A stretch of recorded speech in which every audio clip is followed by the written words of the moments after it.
O nosso bate-papo hoje é sobre o ronco. Eu quero saber a experiência aí na sua casa. Quem que ronca? Conta pra mim. É a esposa? É o marido? É o filho? E tem solução. De acordo com dados da Organização Mundial da Saúde, cerca de 40% da população mundial sofre com algum tipo de distúrbio ou síndrome do sono. E o ronco é um deles. Ele pode até ser considerado normal na hora do sono, a menos que esse ruído incomode muito quem está ali dormindo do nosso lado. Então, por isso, hoje o bate-papo do Ver Mais é sobre esse assunto. Já estou aqui com a fonoaudióloga Bruna. Tudo bem? Seja muito bem-vinda ao programa Obrigada. Ver Mais. Tudo bem contigo? Bem.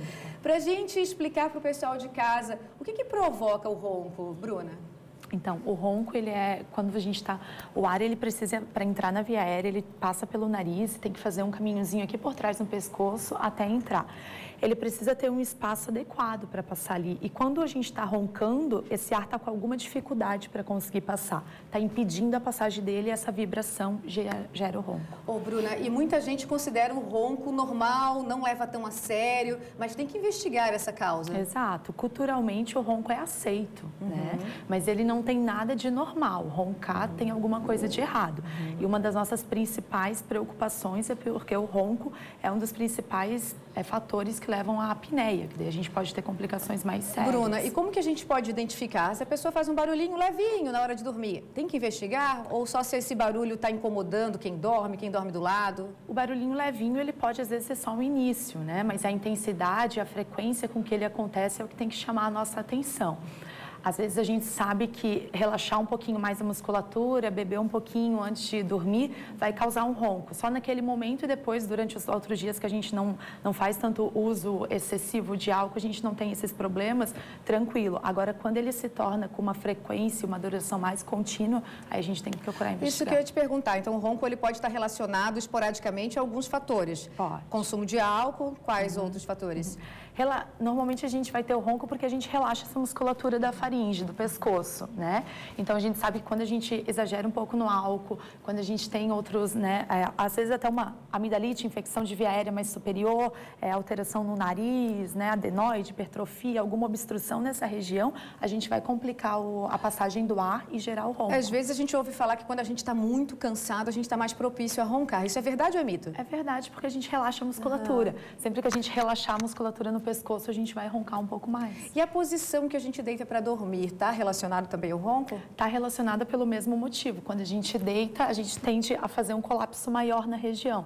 Então, o pescoço deita, a língua, que é músculo total, relaxa também um pouco mais e colaba a região do pescoço e impede a passagem tranquila do ar, faz uma obstrução. Qual seria uma posição correta, então, para dormir? Deitadinho de lado ajuda, né? Porque daí não faz tão O problema é a fácil. gente lembrar de tudo isso quando a gente já está dormindo. Outro dia a gente falou aqui de coluna, a gente também indicou uma postura correta para dormir. Sim. Agora o ronco, só que quando a gente vai dormir, a gente até pode cuidar, mas depois que dormiu, já é mais complicado, né? Você falou de apneia, né? Para o pessoal de casa entender o que é a apneia. A apneia é quando a gente tem uma pausa na respiração, né? Então, pausou a respiração, a gente faz uma apneia. Ela normalmente está relacionada ao ronco e ela é a nossa preocupação porque ela gera mais inúmeras complicações para a saúde. É bem claro, tem estudos muito claros que relacionam ela à pressão alta, diabetes, infarto, derrame, isso é muito bem estabelecido. Tem participação do público, vamos dar uma olhada? Tem agora a participação? Daqui a pouco? Então vamos falar das crianças. As crianças, elas também roncam? Podem roncar também. O das crianças, às vezes, está um pouquinho mais relacionado tanto ao aumento de peso, né, que daí você diminui o espaço aqui da via aérea e da faringe, quanto, às vezes, a complicações relacionadas a alterações nasais, hipertrofia de adenoide, é bem comum nas crianças. Aí eles vão ter um outro tipo de tratamento. E que tipo de doenças que pode começar, assim, com um ronco simples, que a pessoa pode não dar valor para aquele ronco e depois isso pode evoluir no futuro?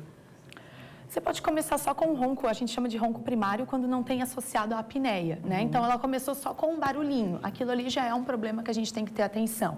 Às vezes é comum a gente ouvir falar que as pessoas falam assim, parece que eu acordo me engasgando, né? Ou às vezes o outro fala, nossa, parece que falta o ar. E falta mesmo ar. Esse é um problema mais sério. Agora, o ronco primário, que é o que a gente tem que começar já no início a observar. E além da posição na hora de dormir, que outros cuidados a gente pode começar tendo em casa para evitar melhorar essa questão do ronco? A higiene do sono, né? A gente ter horários bem estabelecidos para o sono, a gente ter cuidados com a parte de via aérea, né? Não deixar, às vezes, o nariz muito trancado, fazer uma limpezinha com soro, tudo isso pode ajudar.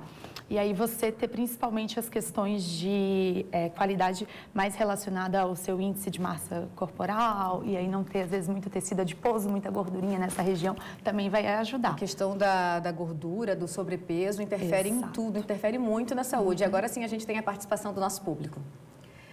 Minha mulher ronca muito, o que posso fazer para melhorar? É o Lauro. Então vamos repetir para o Lauro o que ele já pode dar de dica, né, para a esposa, porque quando incomoda o parceiro também é complicado. Exatamente. A gente tem, uma das complicações é a gente até levar ao processo de depressão, né, tanto de quem ronca, do roncador, quanto do parceiro dele. Porque a pessoa fica até um pouco tímida, né? Um pouco com vergonha também de assumir eu ronco. Em geral, as pessoas não assumem que roncam, né? É preciso alguém filmar, é preciso alguém mostrar que elas roncam para elas assumirem que elas roncam, senão elas acabam não roncando. O principal que a gente tem que fazer é ela procurar, na verdade, um especialista, né? A gente tem que entrar com uma consulta médica, associar, e dependendo do grau, a gente vai ter que estabelecer o tipo de ronco e o que tem associado, qual que é a complicação que tem. Dependendo do nível da gravidade do ronco, e daí a gente estabelece a conduta. Tem mais uma participação, só quero dizer, Lauro, que a sua mulher vai te pegar mais tarde, você contando que ela ronca. A Lúcia, eu ronco e muito, e até chego a me assustar com o meu próprio ronco, é o que você comentou antes, né, Bruna? Que dica a gente pode dar para a Lúcia? A mesma coisa, tudo a gente precisa de uma boa avaliação, né? Então você precisa passar por uma boa avaliação médica, ou até inicialmente com um fonoaudiólogo, que tem mais esse estudo voltado para a área do ronco, e aí a gente traçar o que está alterado e aí tratar.